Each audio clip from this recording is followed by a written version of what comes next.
Este mês foi lançada a campanha internacional do Abril Verde, com o objetivo de promover a conscientização e a prevenção de doenças ocupacionais e acidentes de trabalho. E para falar sobre esse assunto, vamos visitar uma médica especialista em medicina do trabalho.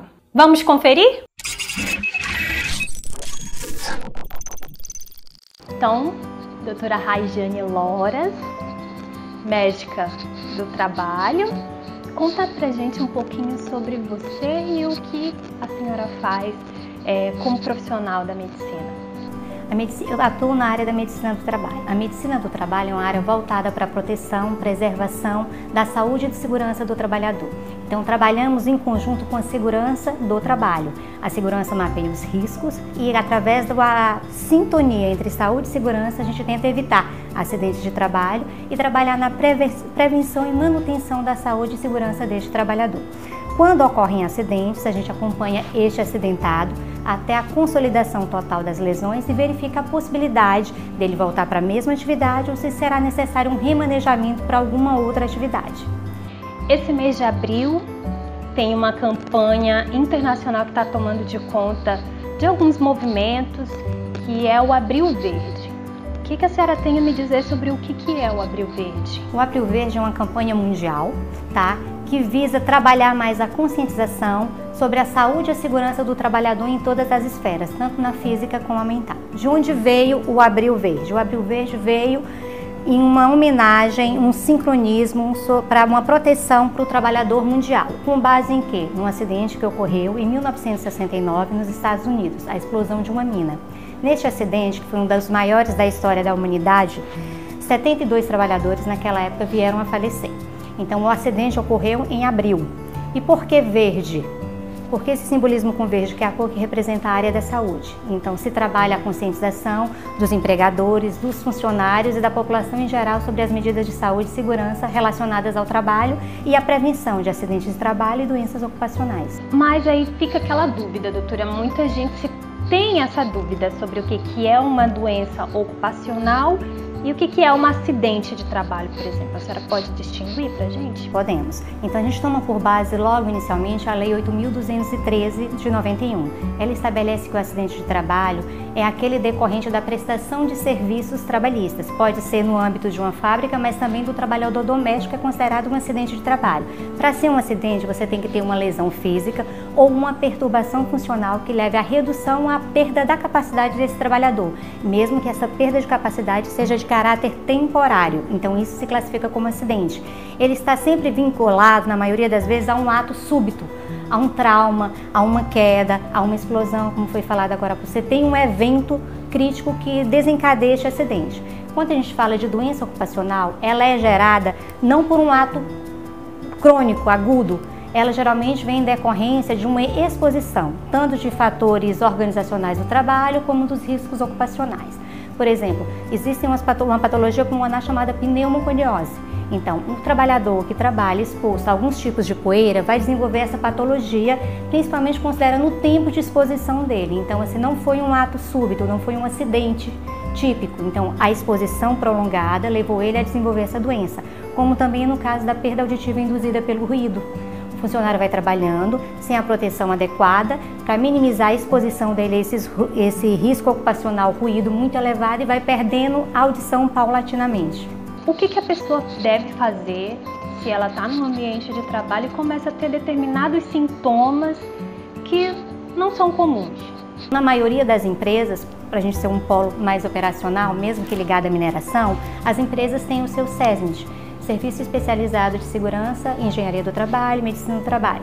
Então, esse serviço tem um médico do trabalho. Então, quando chega-se os atestados desse funcionário, ou ele tem alguma queixa de saúde, ele é encaminhado ao médico do trabalho da empresa, que vai começar a orientá-lo, tratá-lo se for o caso, ou solicitar encaminhamentos para outros especialistas para esclarecer. Então, existe uma sincronia entre saúde e segurança do trabalho. O médico desconfiou que a patologia dele pode ser ocupacional, verifica-se a documentação da empresa, se faz as novas medições e, junto com a segurança do trabalho, vai se dar as tratativas para a conclusão ou a exclusão do nexo. Quando a gente está numa empresa que não tem tá? Então, ele procura geralmente a rede pública e toda empresa tem que ter um médico que, por mais que não faça parte do quadro efetivo dela, ela possa encaminhar para as devidas avaliações.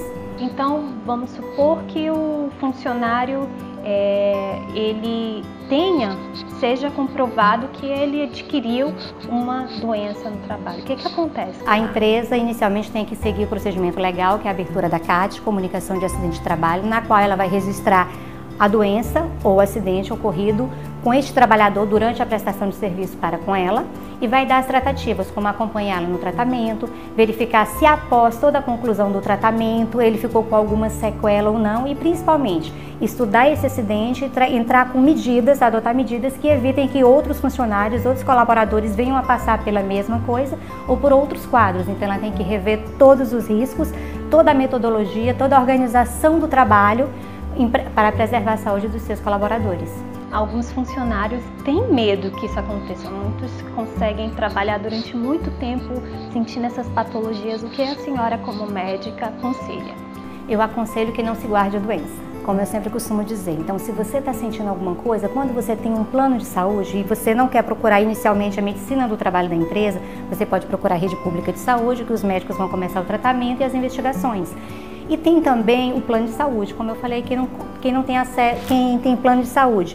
Mas vai chegar um ponto que você não vai ter como esconder isso. E até para preservar a sua saúde, a sua segurança e a sua integridade física e dos seus outros colegas de trabalho, é importante que a empresa tenha conhecimento da possibilidade deste trabalho estar gerando seu adoecimento.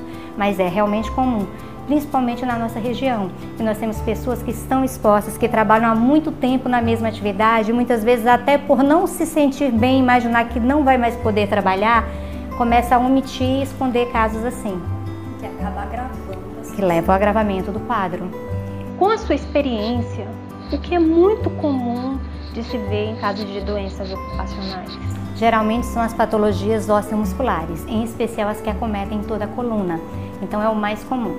Então 90% da população vai ter problema de coluna. Alguns são mais agravados, por quê? Por condições múltiplas, como condições de trabalho, a obesidade, falta de uma atividade física regular, e você sai somando tudo isso, como a sobrecarga de jornada de trabalho, com um trabalho que não está ergonomicamente adequado para a sua atividade, ao seu peso, à sua altura, então geralmente você tem esses acometimentos osteomusculares, coluna, ombros, joelhos, cotovelos, punhos, está na frente dos adoecimentos. Eu costumo dizer que uma doença ocupacional e principalmente um acidente de trabalho dificilmente vem de um fato isolado. Você tem a somatória de muitas coisas, como a gente falou muitas vezes, o funcionário já está com uma queixa de dor, de perda auditiva, de patologia pulmonar, uma dificuldade respiratória e guarda para si, às vezes justificando que está sem tempo de procurar atendimento médico. Então é uma coletividade, tem um ambiente de trabalho que pode estar interferindo, tem a questão do uso adequado ou inadequado do EPI, da qualidade deste EPI, equipamento de proteção individual que é fornecido, a sobrecarga de horas extras também é um outro fator e principalmente a gente considera muito hoje a sobrecarga mental. A gente costuma dizer que a medicina do trabalho, ela tem evoluções. Então, antigamente, se você voltar para a década de 70, a maioria das doenças só era doença ocupacional, a perda auditiva induzida pelo ruído.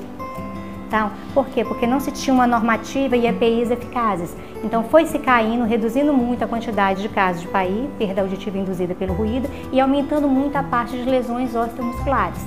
Hoje nós estamos no boom dos transtornos psiquiátricos ocupacionais. Então, é um conjunto de fatores. Como eu falei, nunca vem de um fato isolado.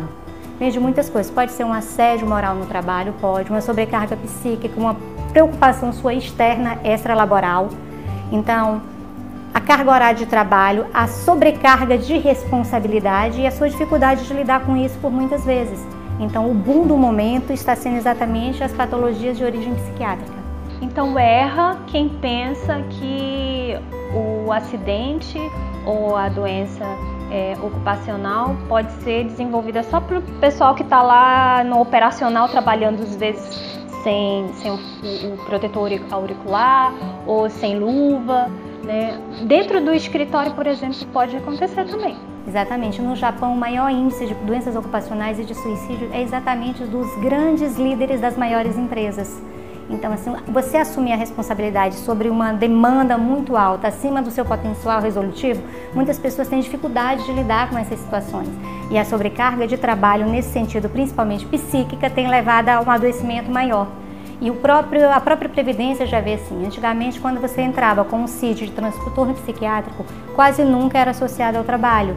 Umas mudanças na legislação, umas adequações, já se considera que grande parte tem sim relação direta ou indireta com o trabalho. E doutora, qual que é o papel da empresa em prover segurança para os seus funcionários? É obrigação dela, tanto constitucional como moral. A legislação prevê que existem medidas de saúde e segurança, que o termo são obrigatórias, que ela siga para ela continuar trabalhando e respeitando os trabalhadores. Entre elas, algumas mais simples para a gente especificar: o fornecimento de EPI e de EPIs adequados. Não é porque ela dá um EPI que aquele EPI vai neutralizar aquela exposição. Voltando para a questão ruído. Se o funcionário está exposto a um nível X de ruído e ela dá um abafador, um plug auditivo que tem uma resolução, digamos assim, que tem uma capacidade de atenuação, achei a palavra, menor do que a adequada, ele vai receber um EPI, esse EPI tem certificado, mas não está adequado para aquela exposição. Então o EPI tem que ser adequado, e isso é um estudo que é feito pela segurança do trabalho. Então ela tem que fornecer o EPI, ela tem que fiscalizar o uso adequado desse EPI, ela tem que trabalhar muito a conscientização, através dos diálogos de saúde e segurança, deixar claro para o funcionário a importância da vida dele e que ele é responsável tanto por ele como pelos colaboradores que estão junto com ele. Então o valor à vida é fundamental. Manter um ambiente saudável para esses funcionários, tá? Seguir as normativas de saúde e segurança e ter um serviço que possa apoiar esses funcionários. A CIPA é uma obrigatoriedade legal, Comissão Interna de Prevenção de Acidentes, e dependendo do dimensionamento da empresa, ter o SESMID constituído, que tem o médico do trabalho, o engenheiro de segurança do trabalho, o técnico de enfermagem para dar um suporte para esse funcionário. E o papel do funcionário? Todo mundo sabe que temos deveres e direitos. A empresa tem os deveres dela, obrigação. E o funcionário? Também. Eu costumo dizer que é uma via de mão dupla. E se as pessoas vão de mãos unidas, a gente chega a um denominador comum, que é exatamente a manutenção da integridade física, da saúde e da segurança no ambiente de trabalho. Ele recebe um EPI adequado, ele tem que utilizar adequadamente. Ele tem que ter cuidados com a saúde e segurança dele, do EPI e do colaborador. Se ele perceber que a pessoa que está com ele, trabalhando ao lado, está um dia meio ruim, que está mais distraída, ele tem que conversar com essa pessoa e tentar evitar que ele esteja exposto a algumas situações. O funcionário também tem que seguir os procedimentos da empresa. Então, os procedimentos são montados para evitar exposições desnecessárias. E quando ele perceber alguma situação que coloque ele em risco, como os outros colaboradores, ele tem que avisar o Serviço de Saúde e Segurança do Trabalho. E existe também o direito de recusa. Na nossa legislação, ninguém é obrigado a se colocar em situação de risco. Você não tem que fazer uma atividade na qual você não se sinta seguro por fazer, independente dessa sua falta de segurança, seja psíquica, física ou se seja das condições de trabalho. Então, o funcionário ele não pode ser obrigado a se colocar em situação de risco. Não pode. E ele tem esse direito de recusa. A minha última pergunta é a seguinte: o que o empregado deve ter em mente em relação à sua saúde e das outras pessoas ao redor dele? Ele tem que lembrar que o bem maior que ele tem é a vida dele e a família dele. Ele sai para trabalhar, é direito dele voltar para casa são. Então é o cuidar de si primeiro para cuidar do outro depois. Então ele cuidando de si, ele tem um pai que está esperando, uma mãe, um filho. Então quando você trabalha a valorização da vida, então você consegue trabalhar a conscientização sobre tudo. O respeito com o outro, o respeito no ambiente de trabalho e principalmente prevenir os acidentes. Então, a senhora, como médica, pode também deixar uma mensagem para as pessoas que vão assistir esse vídeo sobre essa questão da prevenção e da conscientização. Público do F5, é um prazer estar aqui com vocês, tá? Então vamos falar mais um pouquinho sobre o Abril Verde. O verde de prevenção não seria somente para o mês de abril. Eu sempre costumo dizer que a gente tem que trabalhar prevenção todos os dias, mas a gente sabe que todos os dias uma coisa acontece, vem uma notícia, vai mudando alguma coisa na nossa vida. Mas o mês de abril a gente vai trabalhar a conscientização que vai ser replicada o ano todo. Trabalhe a sua consciência, pare para analisar sobre as suas responsabilidades no ambiente de trabalho, fiscalize se o seu empregador está cumprindo a obrigação dele também no ambiente de trabalho. E juntos e de mãos dadas, trabalhando na prevenção, a gente vai diminuir muito os acidentes de trabalho. Muito obrigada, doutora. Tá. Gostou das dicas da médica de hoje? Tem dúvidas sobre algum assunto de saúde ou sobre qualidade de vida? É só deixar nos comentários ou no inbox das nossas redes sociais a sua dúvida. Semana que vem estaremos de volta. Fique ligado no Portal F5. Estamos no Facebook, Instagram e YouTube.